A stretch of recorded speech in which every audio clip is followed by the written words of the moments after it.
अस्सलाम वालेकुम। आपको पता है कि सूरह अल-इसरा पढ़ रहे हैं और उसी को कंटिन्यू कर रहे हैं। बिस्मिल्लाहिर्रहमानिर्रहीम। बेशक तुम्हारा रब जिसे चाहता है रोज़ी फराख कर देता है और वही तंग भी कर देता है। वो बेशक अपने बंदों से बाखबर है और देख रहा है। 30। और तुम अपनी औलाद को गुर्बत के डर से कत्ल ना क्या करो, हम उनको भी रिस्क देते हैं और तुमको भी बिलाशुबा इनका मार डालना बड़ा सख्त गुनाह है। 31।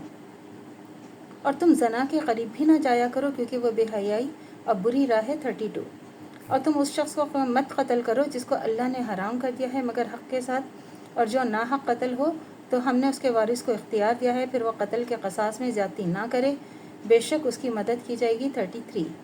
और तुम यतीम के माल के करीब भी ना जाना मगर एहसन तरीक़े से, यहाँ तक कि वो जवान हो, और अहद को पूरा किया करो, बेशक अहद के बारे में पूछा जाएगा। 34। और पूरा नापो, और जब नाप तोल करो तो तोल कर दो सही, और तराजू से ये अच्छा है और अंजाम भी इसका अच्छा है। 35। और तू इस बात की पीछे ना पड़ा कर जो जिसको तू जानता ना हो, कान, आँख और दिल हर शख्स से उनके बारे में पूछा जाएगा। 36। तू ज़मीन पर अकड़ कर ना चला कर तो ज़मीन को फाड़ नहीं सकेगा, और ना तू लंबा होकर पहाड़ों की चोटी तक पहुँच सकता है। 37। और ये सारी बुरी आदतें तेरे रब के नज़दीक नापसंद हैं। 38। अल्लाह ताला ने आप देखें इन आयतों का अगर आप समझें तो कितनी चीज़ें इसके अंदर हैं, किस कदर अल्लाह ताला तफसील से एक एक चीज़ बता रहे हैं कि कत्ल और ज़्यादती का किस कदर गुनाह है कि उसका क़सास अल्लाह ताला ने रख दिया है, कत्ल के बदले कत्ल।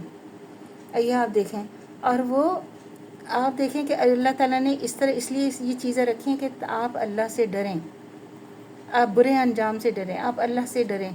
अल्लाह के जब भी अल्लाह ताला बार बार कहते हैं कि मैंने कुरान और हदीस सब कुछ अल्लाह ताला ने हमें दे दिया, उसको अगर पढ़ के हम जब भी ना समझें तो वो हमारे लिए अपने लिए हम अजाब तैयार कर रहे हैं। और यतीमों का अल्लाह ताला ने किस कदर हक़ रखा है, यतीमों का अल्लाह ताला ने इस कदर हक़ रखा है कि हम समझते ही नहीं है कि यतीम की 1 इंच जो कहते हैं ना सर पे अगर बाल पे अगर आप सर पर हाथ फेरेंगे जितने बाल हैं उसके बराबर अल्लाह ताला ने नीचे लिखी है।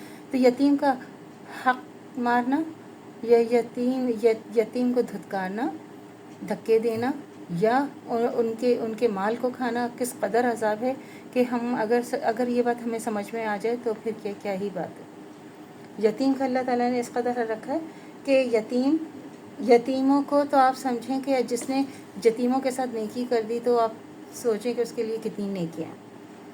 और नातुल, जैसे अभी हम कोई चीज़ ख़रीदने जाते हैं, किस कदर आजकल तो हर कोई बेईमानी करता है, लेकिन नाप तोल का इस कदर गुनाह है कि अगर समझ जाए ना तो दोबारा ये गलती करें ही नहीं। कि अगर पता चल जाए ना कि नाप तोल में कमी करने का अल्लाह ताला ने कितना गुनाह अजाब रखा है। अल्लाह ताला जो है जब हम जाएंगे आखिरत में तो आपको पता है हमारे जिस्म के आज़ा हमारी गवाही देंगे, हमारी नाक, हमारे कान, हमारे हाथ, हमारी आँखें, हर चीज़ हमारी गवाही देंगी कि हर चीज़ हमारी जो है वो बताएगी कि हमने क्या क्या गुनाह किया है ज़मीन पे। और हर चीज़ को जो है अल्लाह ताला ने हमें ऐसा बनाया है कि हमारी एक एक चीज़ जो है वो हमारी वो बन रही है, सब हमारी गवाह हैं। हमारी नाक हमारी गवाह है, हमारी आंखें हमारी गवाह हैं, हमारे हाथ हमारे गवाह हैं। और अल्लाह ताला को गरूर इस कदर नापसंद है कि अगर हम ज़मीन पर अकड़ कर चलना तक अल्लाह ताला को अल्लाह कहते हैं कि ज़मीन को अल्लाह ताला ने बनाई, इस पर अकड़ के नहीं चलो, और हमने इसी मिट्टी से पैदा हुए और इसी मिट्टी में हमने जाना है। इस मिट्टी से हम पैदा हुए, इस मिट्टी से हम दुनिया में आए और इसी मिट्टी में हमने जाना है। तो इंसान की क्या औकात है कि वो ज़मीन पर अकड़ कर चले। तो आज हमें कल नहीं है और कल हम इसी मिट्टी में चले जाएंगे और अपने साथ एक कोई टुकड़ा एक सफ़ेद कफन में सिर्फ जाएंगे और कोई चीज़ हमारे साथ नहीं जाएगी। अगर हम ये सब चीज़ें याद रखें तो शायद हम अब गुनाहों की तरफ जाएं नहीं। लेकिन इंसान इतना नाशुक्रा और इस कदर गरूर तकब्बुर करता है कि इसकी कोई औकात नहीं है, कि इसको नहीं पता कि आज है कल होगा भी कि नहीं होगा। तो अल्लाह से दुआ करनी चाहिए जो हमारे ईमान है मरते दम तक कायम दायम रहे, ख़ात्मा बिल खैर ईमान पर हो। इजाज़त दीजिए। अल्लाह हाफ़िज़। मेरे चैनल को लाइक कीजिए, शेयर कीजिए, सब्सक्राइब कीजिए। शुक्रिया।